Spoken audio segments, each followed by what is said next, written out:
looking for their first Division I win of the year. And the tap is controlled by Dorian Onwuchekwa, and off we go. Thanksgiving Eve hoops at the corner of First and Fowler. And Naithan George, the sophomore who had his best shooting night of the season, his last time out goes right to Ndongo and a one-hand alley-oop. John, that's what you're talking about. Hey, that's the two-man game right there. A new face in the lineup, though, Derek Harris Jr. from Camilla, Georgia, making his first start as a Buccaneer. And Kelly goes to work on Onwuchekwa, and he's got two.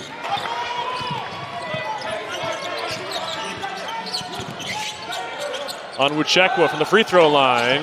It falls. Applying full court, three-quarter court press.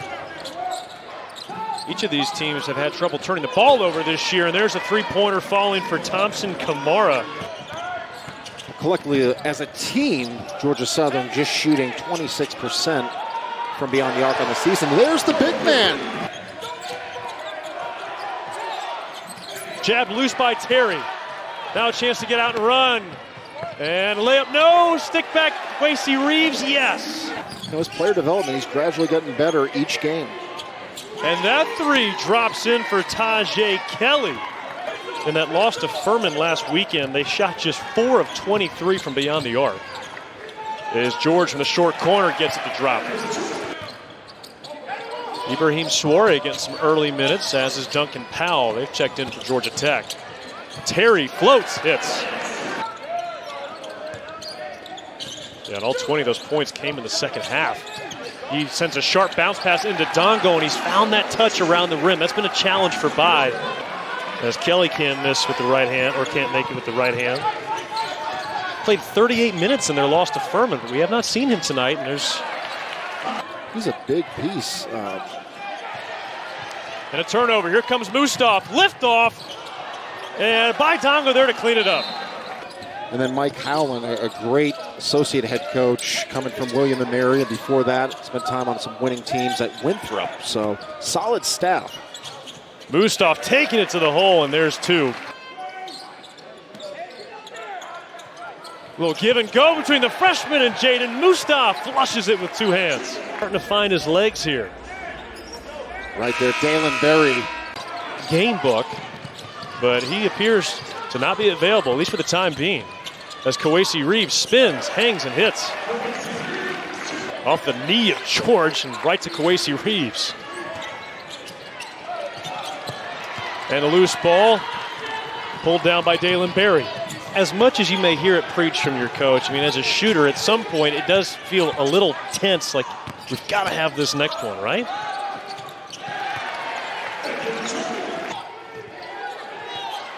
A 16-4 run for Georgia Tech. Terry creates a steal. Here we go. He's got the launch codes. Lance Terry. Another look at this. The pitch ahead. The Jackets in command. Terry taking early serve. Charleston Southern just desperate to get the lid off the basket. Taje Kelly facing up on Onwuchekwa, the extra pass. And Kelly, there it is on Ibrahim Suarez. Great action coming out of the dead ball situation. Son Nimley dialed it up, cleared the weak side of the floor, went two-man game. And Ibrahim Suarez not worried about Reese Jones there. Solid fundamentals.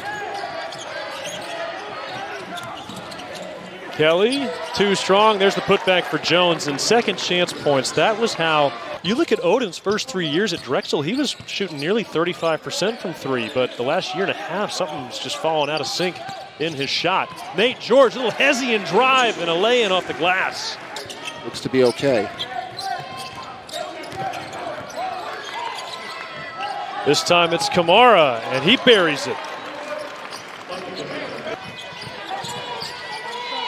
So far, it just seems like Georgia Tech's pace on both ends of the floor has improved as Nate George hits another mid-range jumper. A letter of intent to go there out of college or out of high school rather. Luke O'Brien, a transfer from Colorado. And now a double team down low. Gibson got a pretty good look at it, and it's batted in the air and down for Charleston Southern. Jaeden Mustaf into the lane, found some space, and knocks it down. Ooh, good crossover. And the elbow J. Oh, yes. What it might have looked like 5 minutes ago. Gibson on Reeves, attacking and hitting. It's down to 13. 10 to shoot for Lance Terry. Gets past Wilkins, fading away, and he gets the roll. Had 4 steals.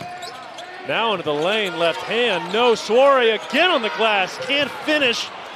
And the rebound belongs to Derek Harris Jr. Soare chasing him down. Fed down low, Kelly goes up, and there's 2, and it's down to 9. John, you expected to see some zone from Georgia Tech with the foul trouble, and a nice touch from Taje Kelly finds the soft spot. Lance Terry trying to squeak past Kelly, he does, and it goes down anyway. Good contest from Gibson. But Lance Terry, spin cycle, works. Harris gives it right back to O'Brien. Fed ahead to Terry. There he goes, and down it goes. 2 at the rim, and then the 3 stretching, but we see Terry gets out. That was the first of 3. Finally finds some easy baskets right there. A little bucket in transition. We have not seen that in the second half. The Bucks have had control. Another forced turnover. George downhill to the rim. Here, Nate George, another live ball turnover. And then 3 ball won't go. Charleston Southern, it's been a struggle all season long, and they are just 3 of 14 now. Luke O'Brien gets the roll on the 3. Well, we've got Nate George, Baye Ndongo, and Dorian Onwuchekwa each with 4.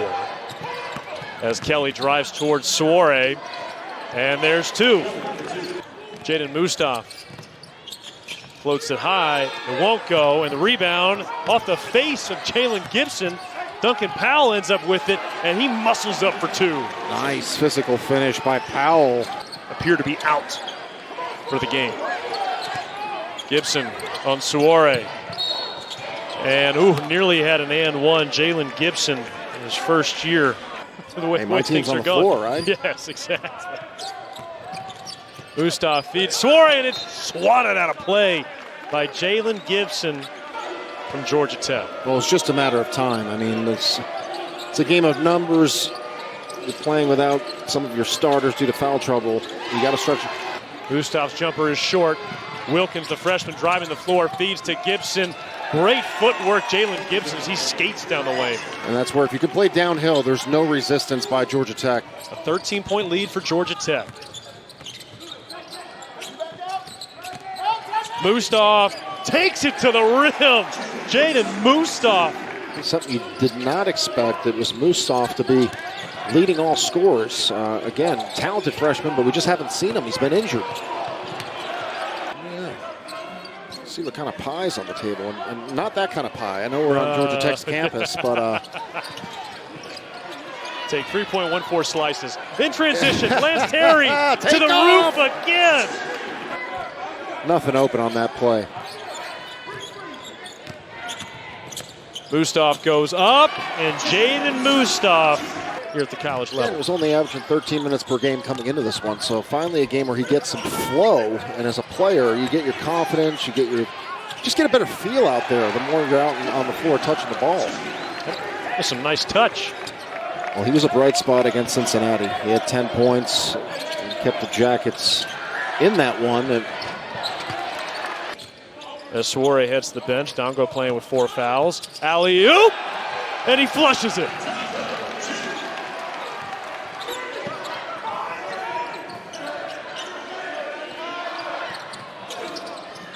Three-point splash, Thompson Kamara. Not bad for a guy who was 1 for 9 the first 6 games. Lance Terry, count the basket. He'll go to the line. And he's delivered. And again, the last time he turned the corner, the last possession. That's the free throw, but Terry's got 15 points tonight. This guy played 3 years at Gardner-Webb. Took last season off due to injury. And so he led all scorers against Georgia in the loss to Georgia for the Jackets. He had 20 points all in the second half, and he's building off that momentum. Baye Ndongo, some nice touch. in without R.J. Johnson out due to injury, and he led all three-point shooters with 15 on the season. He was shooting 44%, so some other guys stepping up. Carmara. Talking about coming out of nowhere. And Jaeden Mustaf just continuing to attack, and Georgia Tech gets a little help that time. At the end of the day, I'm watching some football. It's about 9 o'clock at night, and the leftovers, like a turkey sandwich with some stuffing and cranberry sauce, and that's what I go for. The leftover sandwich that night. We'll leave that alone. Dalen Berry leaves it short, and Nate George comes out with it. And he lays it in, absorbing the contact that time. And Nate George. Flint Hills, I got to imagine, best player ever coming out of there. Played for the legendary Stu Vetter. And number 4 went to the rafters inside the Camish Pavilion last week. Under 2 to play, Jaeden Mustaf. Georgia Tech going to move to 3-3. Nate George.